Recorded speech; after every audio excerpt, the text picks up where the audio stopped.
ঘটনাটা কি, গরু গাড়ি এমনিতে এসেছে, দুটো মহিলা এমনিতে আসছিল, তাদের এই ভ্যানটা এমনিতে যাচ্ছিল, তার গাড়িটা মানে আজরাইলি মতন আসছিল, এসে সেই মহিলাগুলো অ্যাক্সিডেন্ট করেছে, আবার সেই গাড়িতে প্যাসেঞ্জারও সব অ্যাক্সিডেন্ট করেছে, তারা আহাদের ক্ষতি হয়েছে।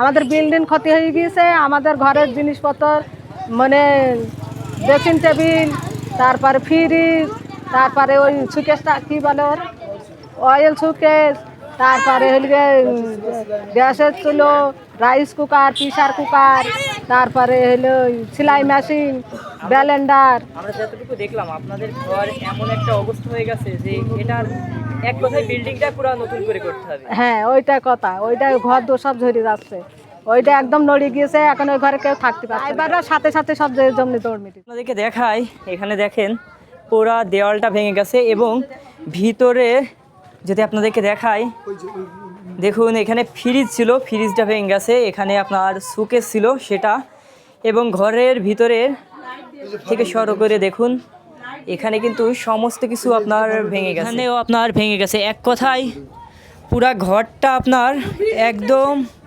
ভেঙে গেছে, এটা পুরাটাই আপনার এমনভাবে ভেঙেছে যে আপনার পুরাটাই নির্মাণ করতে হবে নতুনভাবে।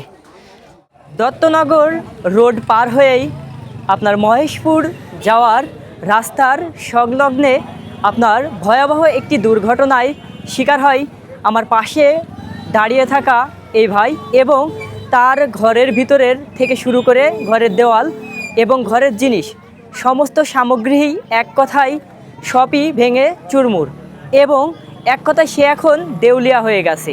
দেখুন কি এক অবস্থা, এখানে পাওয়ার টিলারটি এবং আপনার ভ্যান গাড়ি একসঙ্গে আপনার মুখোমুখি সংঘর্ষে এই ঘটনা ঘটে।